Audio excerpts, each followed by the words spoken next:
Is there anything in the Kiss image which is possible to change? We can do anything we want to do because we make our own rules. There's nobody that tells us what to do, pretty much. So the only criteria for doing anything is to be the most outlandish, to be the most spectacular live show on earth. So that's the only rule. So can we change? Yeah, if we thought it would make a better show, we would change. But you're not thinking of anything right now? Well, there's a new stage show. There's an entirely new stage with new outfits, new songs, so that's a change. But are we going to take the makeup off? No. Never. There has to be somebody that's doing what we're doing. Somebody brave enough. When you go on tour, it must cost a fortune. Does the record selling covers all of that?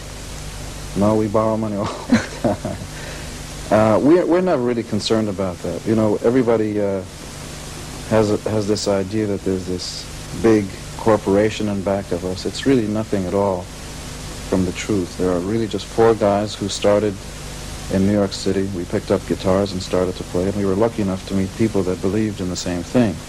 A good record company, Polygram Records, that makes sure our records sound good, and we've got a great crew, and it costs a lot of money to tour. Of course, it's cheaper to go out there with a small amplifier and some drums and just to play.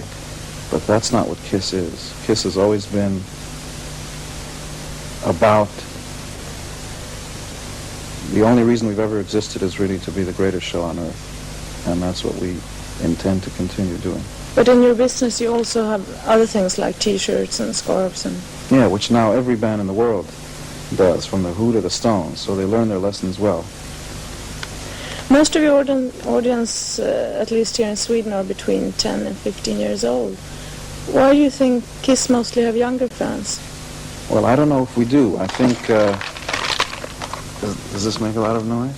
I think okay. People in the record business really know who our fans are more than we do. The only thing that we know is that when we get up and play, there are people in front of us, and that's all we care about. There are no rules. You don't have to be a certain age or a certain sex or dress a certain way to be in the audience. You just have to be there. And the only reason to be in a Kiss show is really you want to see something special, not just another rock and roll band.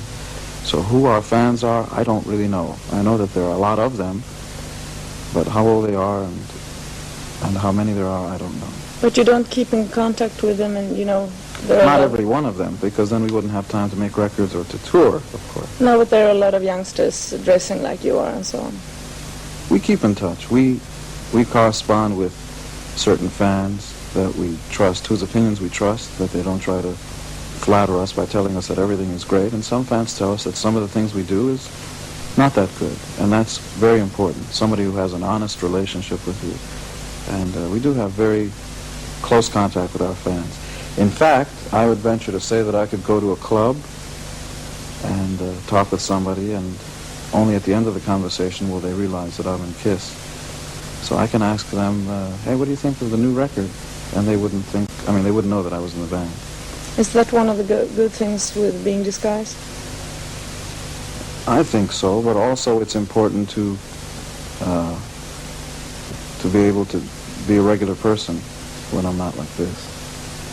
Or am I the regular person now, or am I a different person there? I don't know. Will you be touring in Sweden in the near future? We want to.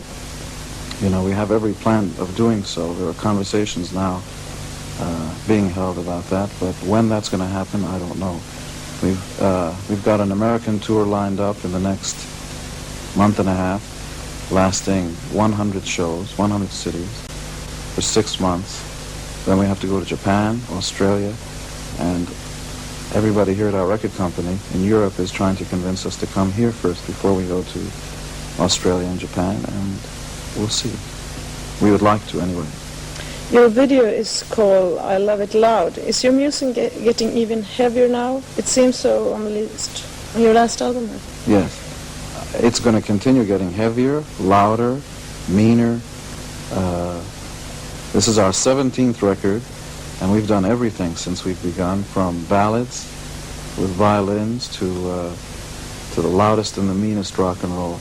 And now that we've gotten a concept record out of our creative minds, this was our last record, The Elder, now it's time to get serious about what we've always done, which is play the meanest and the loudest, and hopefully put on the best show in the world.